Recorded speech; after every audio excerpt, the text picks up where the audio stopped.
Hello students, इस video में हम लोग बात करेंगे क्लास 12 फिजिक्स के सबसे पहले टॉपिक जो सबसे सिंपल भी है, सबसे बेसिक भी है और सबसे इम्पॉर्टेंट भी है। टॉपिक है इलेक्ट्रिक चार्ज। तो इलेक्ट्रिक चार्ज के टॉपिक को पढ़ने के लिए हम शुरुआत करते हैं एटम के स्ट्रक्चर से। एटम में 3 तरह के पार्टिकल्स होते हैं।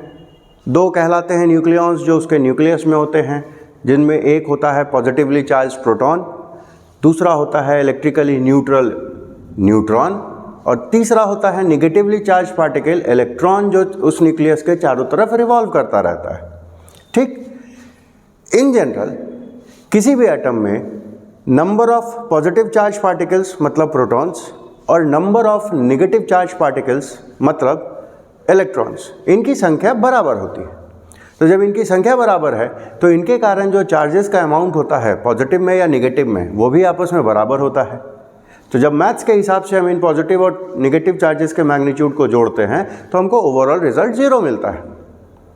ठीक, मतलब भले ही एटम में पॉजिटिवली चार्ज पार्टिकल्स भी हैं, नेगेटिवली चार्ज पार्टिकल्स भी हैं, बट स्टिल ओवरऑल जो उस पर चार्ज कंटेन होगा दैट इज 0।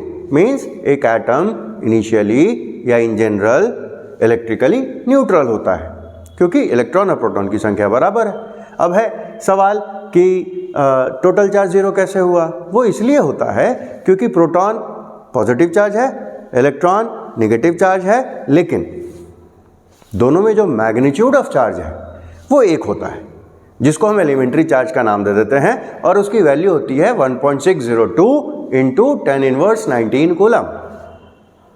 ठीक, अब अगर हम किसी भी तरीके से एटम में इलेक्ट्रॉन और प्रोटॉन्स के नंबर्स में इम्बैलेंस कर सकें, इलेक्ट्रॉन्स की संख्या बढ़ा सकें, इलेक्ट्रॉन्स की संख्या कम कर सकें एज कंपेयर्ड विद प्रोटॉन्स, तो क्या होगा? तो जैसे ही इलेक्ट्रॉन्स की संख्या कम होगी, नंबर ऑफ प्रोटॉन ज़्यादा हो गए, तो उनका ओवरऑल इफेक्ट ज़्यादा हावी हो जाएगा। मीन्स पॉजिटिव चार्ज जो केटायन बन जाता है केमिस्ट्री में। अगर हम किसी तरीके से इलेक्ट्रॉन्स की संख्या बढ़ा सकें तो क्या होगा? नेगेटिव चार्ज पार्टिकल्स बढ़ गए, प्रोटॉन्स की संख्या कम हो गई, तो यहाँ इलेक्ट्रॉन्स का इफेक्ट हावी हो जाएगा। मीन्स नेगेटिव चार्ज जो हमको देता है एनायन है ना। तो कुछ ऐसा ही बल्क मटेरियल्स में भी होने लग जाता है, कुछ इसी तरह के सिस्टम से इलेक्ट्रॉन्स के ज़्यादा या कम होने के कारण। तो होता क्या है कि ये जो पॉजिटिव इफेक्ट हुआ चार्ज में, नेगेटिव इफेक्ट हुआ, इनके कारण ऑब्जेक्ट्स आपस में एक दूसरे पर फोर्स लगाना शुरू कर देते हैं। जस्ट लाइक कि प्रोटॉन और इलेक्ट्रॉन्स भी आपस में जिस तरह फोर्स लगा रहे हैं। तो प्रोटॉन पे पॉजिटिव है, इलेक्ट्रॉन पे नेगेटिव है, ये दोनों आपस में एक दूसरे को अट्रैक्ट करते हैं, जिससे एटम पूरा बंधा हुआ होता है आपस में। इसी तरह से जब ओवरऑल किसी 2 ऑब्जेक्ट्स में किसी एक ऑब्जेक्ट पे नंबर ऑफ प्रोटॉन ज़्यादा हो गया तो वो नेगेटिवली चार्ज हुआ, किसी एक पे नंबर ऑफ इलेक्ट्रॉन कम हो गया तो वो पॉजिटिवली चार्ज हो गया। तो ये दोनों भी एक दूसरे को अट्रैक्ट करना शुरू कर देंगे, मीन्स एक दूसरे पर फोर्स लगाना शुरू कर देंगे। लेकिन अगर हम दोनों ऑब्जेक्ट्स पर नंबर ऑफ इलेक्ट्रॉन बढ़ा दें, मतलब दोनों को नेगेटिव चार्ज कर दें, हम दोनों ऑब्जेक्ट्स पे संख्या घटा दें इलेक्ट्रॉन्स की, मीन्स पॉजिटिवली चार्ज कर दें, तो इस केस में भी ये दोनों ऑब्जेक्ट एक दूसरे पे फोर्स लगाएंगे, लेकिन रिपल्सिव नेचर का लगाएंगे। ठीक, तो यहाँ से हम electric charge on a body को डिफाइन करने की कोशिश कुछ इस तरह से कर सकते हैं कि किसी बॉडी पर इलेक्ट्रिक चार्ज एक इफेक्ट होता है, किसके कारण? इलेक्ट्रॉन्स की डिफिशियंसी या एक्सेस होने के कारण, और इस इफेक्ट के कारण ही ये ऑब्जेक्ट्स एक दूसरे पर अट्रैक्टिव और रिपल्सिव नेचर के फोर्स एक्सर्ट करना शुरू कर देते हैं।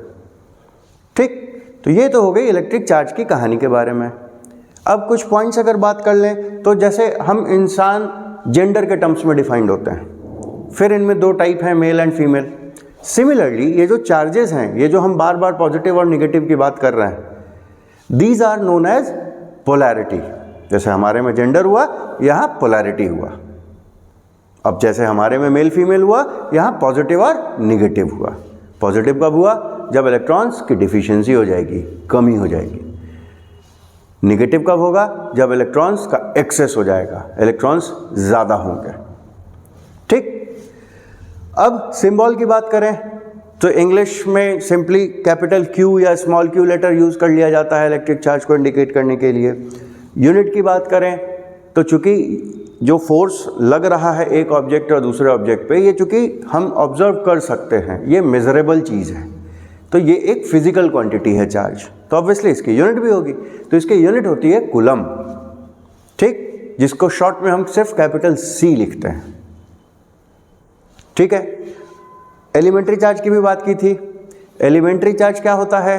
एलिमेंट्री चार्ज होता है एक इलेक्ट्रॉन या एक प्रोटॉन पर जितना चार्ज होता है उसका वैल्यू, मतलब 1.602 इंटू 10⁻19 कूलम का जो मैग्नीट्यूड होता है इलेक्ट्रिक चार्ज का, जो किसी एक प्रोटॉन या एक इलेक्ट्रॉन का होता है, उसी को हम एलिमेंट्री चार्ज बोलते हैं, जिसको स्मॉल e से इंडिकेट करते हैं।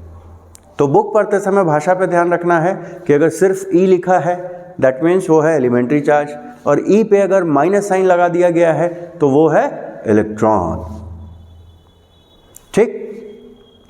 अब इन इलेक्ट्रिक चार्जेस की कुछ प्रॉपर्टीज़ होती हैं। क्या क्या प्रॉपर्टीज़ होती हैं तो वो फटाफट देख लेते हैं।